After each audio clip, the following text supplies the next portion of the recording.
এই ভাতৃ দ্বিতীয়া কার্তিক মাসের শুক্লপক্ষের দ্বিতীয়া তিথিতে যমুনা দেবী গিয়েছিলেন যমরাজকে ফোঁটা দেওয়ার জন্য।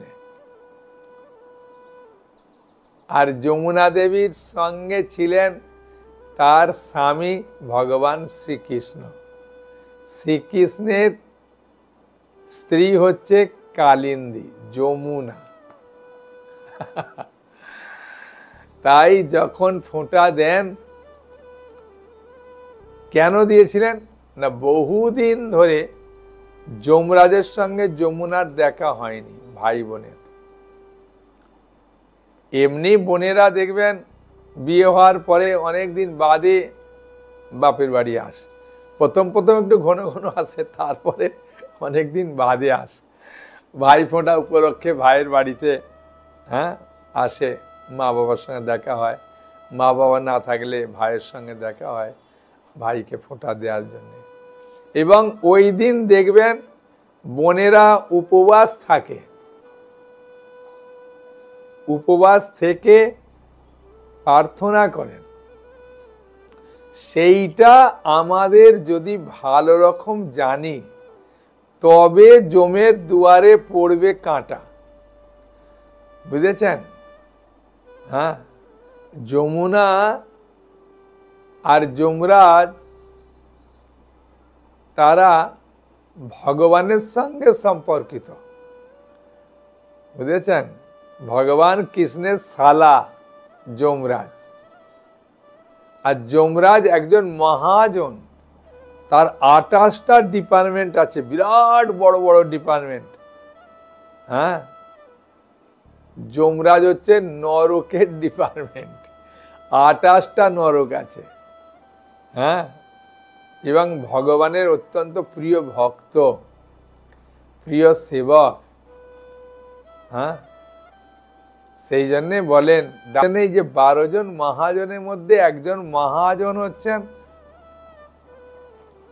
যমরাজ, যাদের নির্দেশে এই জগতের সমস্ত মানুষের পাপ পুণ্য বিচার হয় এই যমরাজের মাধ্যমে। বুঝেছেন? মহাজনদের নির্দেশেই এই জগৎ কোনটা ভালো কোনটা খারাপ সেগুলো সব নির্দেশিত হয়। সেই জন্যে যমুনা এলেন যমরাজকে ফোঁটা দিতে। যেগুলো নিয়ে এসেছিলেন মিষ্টি থেকে ফল থেকে, সেগুলো আগে ভগবানকে ভোগ লাগিয়েছে।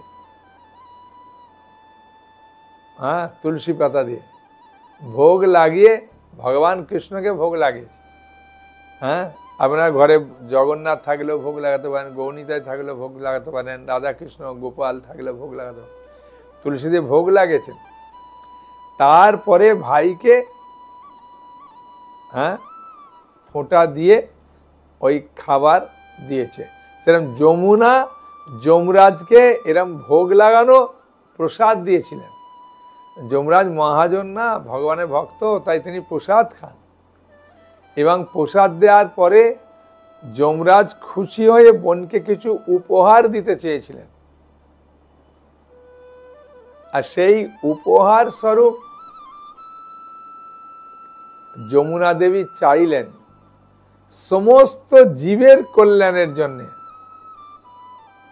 মানব জাতির কল্যাণের জন্য তিনি চাইলেন যে দাদা যদি আমাকে কিছু আশীর্বাদ বা বর দিতে চান, তাহলে কোনো কাপড় গয়না আমি বর চাইছি না, আশীর্বাদ চাইছি না।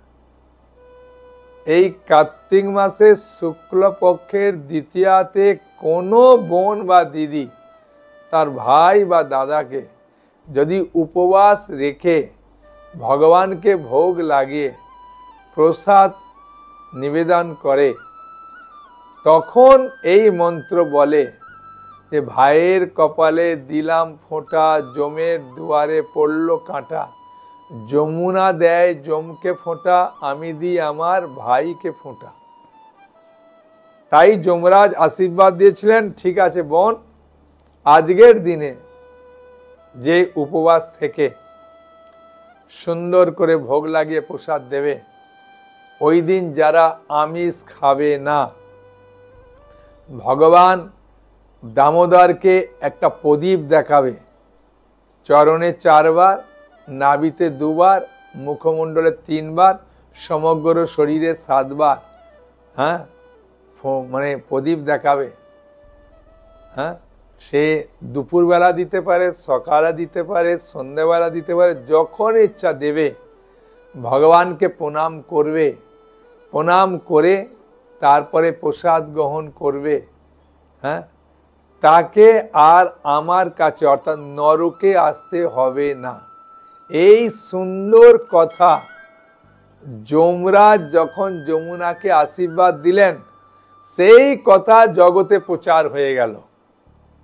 সেই প্রচারিত কথা অনুযায়ী ভগবান কৃষ্ণ নিজে ভাই বোনের থেকে ফোঁটা নেয়, বুঝেছেন, সুভদ্রার কাছে, এবং তার খুড়তুতো বোনেরাও ফোঁটা দিত কানাই বলাইকে। হ্যাঁ, এখন বলবেন ভগবান কি আবার নরকে যাবে নাকি?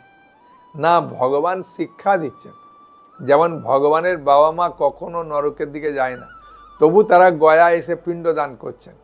চৈতন্য মহাপ্রভু করেছিলেন, রামচন্দ্র করেছিলেন, জগৎবাসীকে শিক্ষা দেওয়ার জন্য। বুঝেছেন, এই সবের মাধ্যমে কি হয়, ভগবান চান যে আমার কাছে যাতে ফিরে আসে। হ্যাঁ, সে আর কোনো মতে যাতে নরকে না যায়, কষ্ট না পায়। এত সুন্দর বন্দোবস্ত করেছেন। বোনের কোনো উপকার, দিদির কোনো উপকার হচ্ছে না, দেখুন ভাইয়ের জন্য করছে, মানে ভাই বোনের সঙ্গে কত গভীর সম্পর্ক রাখার জন্য। হ্যাঁ, আর যে বোন ওই দিন ভগবানকে ভোগ লাগিয়ে প্রণাম করে, দাদা বা ভাইকে বলবে ভগবানকে প্রণাম করো, করে বসো, তারপরে দেয়, ওই দিন যারা সম্পূর্ণ নিরামিষ খায়, ভগবানকে প্রদীপ দেখায়, ওই দিন ভগবান কৃপা করবেন। হ্যাঁ, ভগবান একদম স্পষ্ট করে বলে দিয়েছেন, বুঝেছেন। ভাগবতের 6ষ্ঠ স্কন্ধ 3য় অধ্যায়ের 29 নম্বর শ্লোক যমরাজ যমদূতদের বলছেন, হে ভৃত্যগণ, সেই সমস্ত পাপীদেরই আমাদের কাছে নিয়ে আসবে। কোন পাপীদেরকে? যাদের জিহ্বা শ্রীকৃষ্ণের নাম, গুণ ইত্যাদি কীর্তন করে না, যাদের চিত্ত একবারও কৃষ্ণের পাদ পদ্ম স্মরণ করে না, যাদের মস্তক একবারও কৃষ্ণের চরণে প্রণত হয় না, আর যারা মনুষ্য জীবনের একমাত্র কর্তব্য শ্রী বিষ্ণুর ব্রত অনুষ্ঠান করে না, তাদের আমার কাছে নিয়ে এসো। তাহলে আজকের দিনে যদি আপনি বুদ্ধি হয়ে করে ভাইকে ভগবানকে প্রণাম করাবেন, যে ভাই ভগবানকে একটু প্রণাম করুন, ভাই ভগবানকে দীপ প্রদীপ দেন, হ্যাঁ হ্যাঁ, ভগবানেরকে দর্শন করা, ভগবানকে প্রণাম করা, হরিনাম করা, হ্যাঁ, সেগুলি এখানে বলছে। তাদের যদি একবারও করে, তাহলে তাকে আর আমার কাছে নিয়ে আসবে না। হ্যাঁ, কোথায় যাবে না? বিষ্ণু দূতরা তাকে নিয়ে যাবে। চিন্তা করুন কি লাভ হবে। তাহলে প্রকৃত মঙ্গলের জন্য এগুলো করা ভালো, তাই না? আর মাছ মাংস ডিম পেঁয়াজ রসুন তো সারা জীবনই খেলেন। হ্যাঁ, কেন ভাইয়ের বাড়িতে খেতে যাবেন আর ভাইকে নেমন্তন্ন করে এনে কেন খাওয়াবেন? বলেন বাবা একটা দিন ভাই খেও না, আর একটা দিন তোমার বাড়িতে আমি খেতেও আসিনি, অন্যদিন খাবো, অন্যদিন খেতে এসো। একটা দিন যদি পালন করবেন তাতে কি লাভ দেখুন।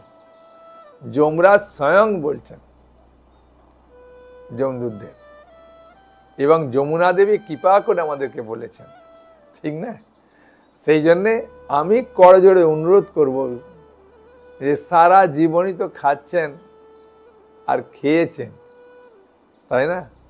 তা একদিন কেন আপনি খেতে যাবেন বা খাওয়াতে যাবেন?